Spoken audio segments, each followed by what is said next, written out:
Apakah ini kehidupan yang aku inginkan? Kehidupanku kini bisa dibilang jauh lebih baik daripada dulu ketika awal-awal lulus sekolah. Sekarang aku tinggal di negara impian banyak orang, Jepang.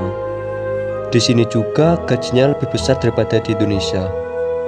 Kalau kata orang-orang, enak ya sekarang kerja di Jepang, pasti uangnya banyak.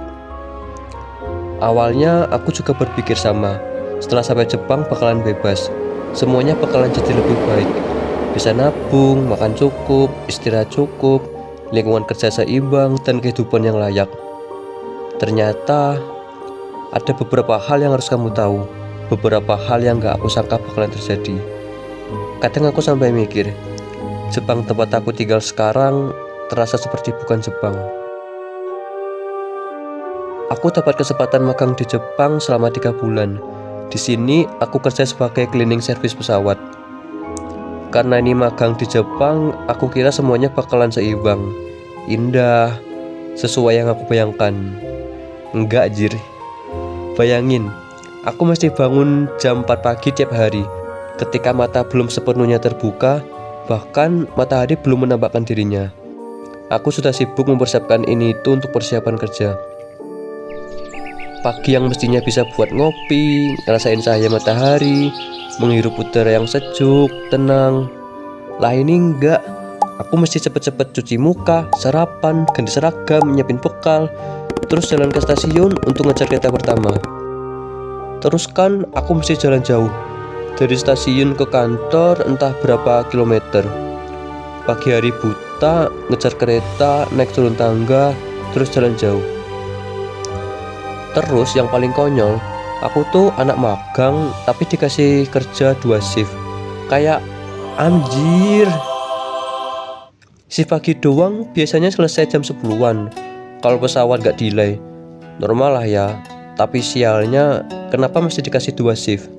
Selesai shift pagi istirahat, ntar masuk lagi shift siang sampai sore. Tuh mana kerjanya full fisik, seharian dari pagi buta sampai sore gelap gulita. Padahal ini magang loh. Aku teringat dulu ketika interview pekerjaan ini, aku ditanya, apa tujuanmu magang di perusahaan ini?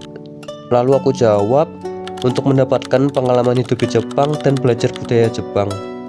Tapi jujur, aku gak nyangka yang aku dapatkan adalah pengalaman seperti ini. 2 minggu pertama aku masih adaptasi. Adaptasi untuk bangun pagi buta, untuk sabar nunggu pesawat delay, adaptasi untuk pulang malam, serta jalan tiap hari meskipun badan rasanya ingin berhenti. Hari-hari berikutnya aku mulai paham beberapa area pekerjaan. Bahkan aku juga ikut membantu area lain, tidak hanya bagian basic cleaning. Kadang aku mengerjakan tugas pembersihan monitor, meja makan, membantu divisi simut maskapai, dan lain-lain. Setelah paham kerjaannya, ya kerasa biasa aja sih. Mungkin karena aku terbiasa adaptasi. Cilah. Tapi misal nih pesawat delay, otomatis kita bakalan nungguin. Nah itu, jam istirahat kita juga ikut delay. Pernah istirahat siang cuma buat makan, lanjut kerja lagi. Capek banget anjir, udah malam tidur bentar, siang gak dapat tidur, mana langsung lanjut kerja sampai sore.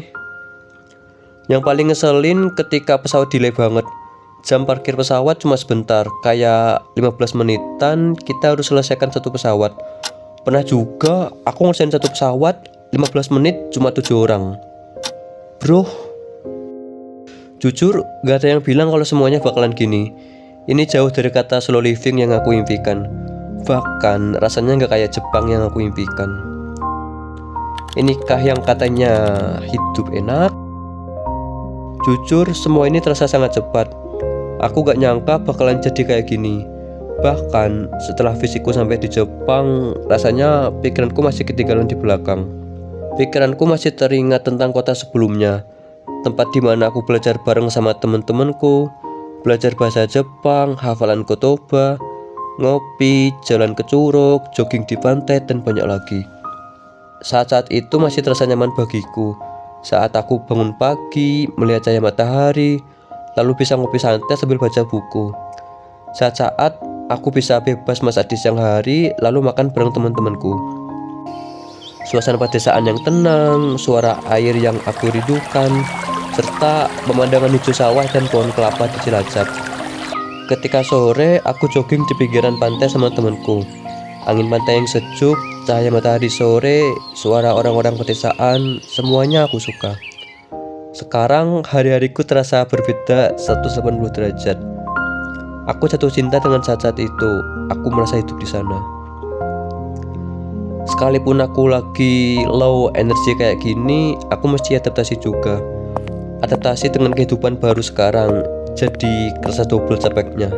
Capek fisik iya, mental juga kena.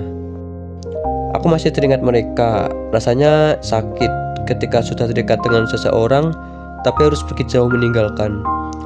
Aku takut kalau mesti kehilangan lagi untuk kesekian kalinya. Rasa sakit ini mendorongku untuk masuk mode defensif.